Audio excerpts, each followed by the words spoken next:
All right, joining us now, America's mayor and President Trump's attorney, Rudy Giuliani. How are you, sir? Good to see you. By the way, I really hate that you have that ring. That is a Yankees championship World Series ring. Why do you hate it? I wish I want one.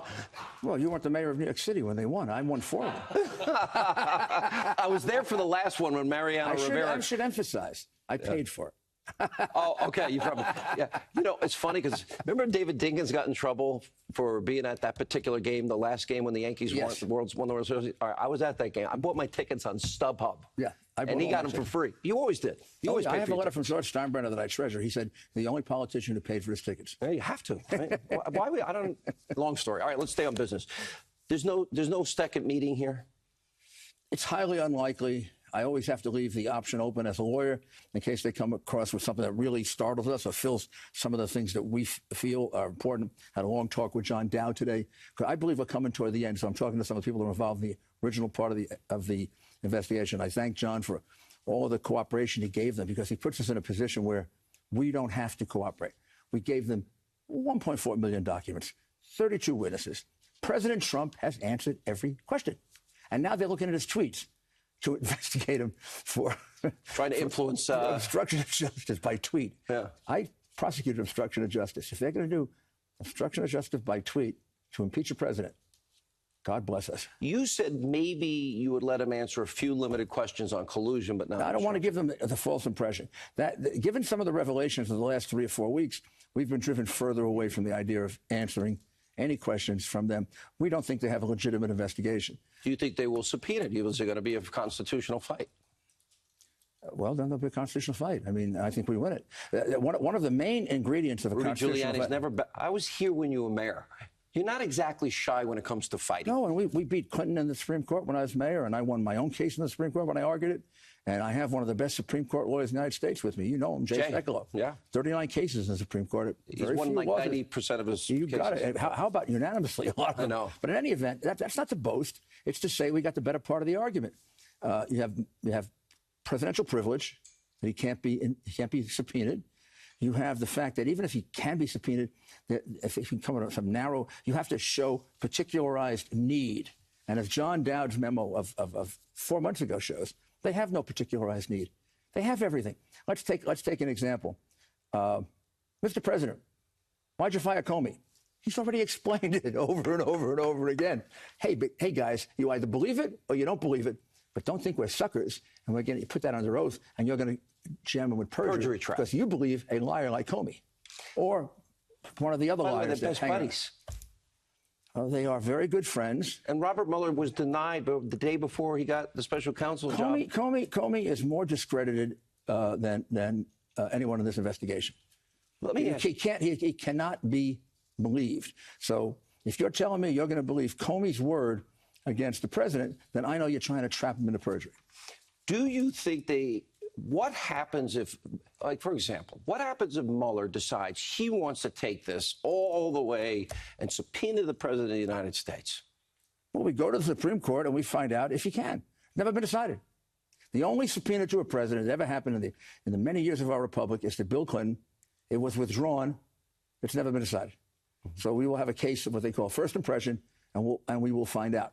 But then we have cases of lesser officials that were subpoenaed and documents that were subpoenaed from them, like the ESPY case. And you always have to show particularized need. If you have to show particularized need for a Commerce Secretary, a Labor Secretary, you sure as heck have to show it for a president. Tell me the particularized need. They're going to lose on that. As I said, they're going to say, we want to hear what he said about Flynn. Well, he said about Flynn, I never had that conversation. Comey said he did have the conversation. So why are you calling me the grand jury for that? Because you want to wrap him with a perjury charge when you couldn't bring a regular charge against him. Yeah, and the president, interesting, had wanted to talk. Martha Stewart. But Martha Stewart did nothing. They didn't get her on any crime. Well, this is a trap. This is Martha Stewart. Who did Martha Stewart? Jim Comey. Scary.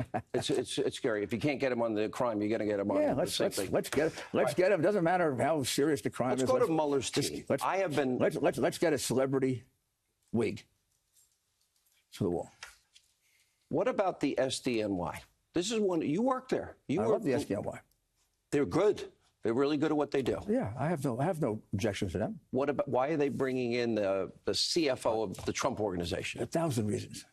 I've been through, and our lawyers have been through, including our Washington lawyers and our New York lawyers. We have been through every one of the documents they've given us, and they've given us every document relating to President Trump. He is whistle clean in that investigation. That's why we quickly waived the privilege. And the minute Cohen leaked that first conversation between Cohen and the president, where he secretly recorded the president and lied to him and pretty much drove himself out of the bar, I mean the legal bar, right? We put it out. The minute he said the minute he started putting out stuff about the Cuomo tape, where he went through this horrible subterfuge of hiding his tape recorder or his phone. Will these be made public, all of them? All of them will be made public eventually. Eventually will. What about the Mueller's team? And I wish they were made public tonight. What about the Mueller team? Andrew Weissman, who was excoriated by judges for withholding exculpatory evidence. Andrew Weissman, having been a longtime prosecutor in the Justice Department, Andrew Weissman would be regarded by many defense lawyers and prosecutors as a disgrace to the. He has had cases reversed. He's been excoriated by judges. The Supreme Court. He's done something. This might sound like a strange thing, but he's withheld exculpatory evidence. You know what that means? He's got evidence that I'm innocent, and he keeps it. That should be. And he sends an innocent man to jail. Four Merrill executives went to jail for a year. That was innocent man to jail. Yeah. You know, that's the nightmare you have as a prosecutor. It was built into me by Bob Morgenthau when I first became, and then by Whitney Note Seymour. We've got a lot of guilty people to prosecute. Damn it, you don't prosecute an innocent one. And when it's close to the line, give him the benefit of the doubt. Silvio Malo, who taught me this, he used to say to me, "Hey," Silvio was a New York guy. He said, "Hey, you know something? If you let them go, no big problem. They'll be back again." That's probably true. What about, how does Jeannie Ray, who worked for the Clinton Foundation, get on that team? How did the guy who gave 36 grand to the Democratic Party get on the team? How did the guy who was crying at Hillary's, because I'm going to give him the benefit of the doubt. He's so damn arrogant. He doesn't care about appearances. All of us have to be. Do you realize if a Republican did that, what the New York Times would have done? Yeah. If I had been made special prosecutor for Hillary Clinton and I hired Ken Starr. Good luck. Mr. Mayor, good to see you. Good. I really do like the ring. I'm glad you had to pay for it, though. I did. That would have been a controversy and tonight. The 3 others. Yeah.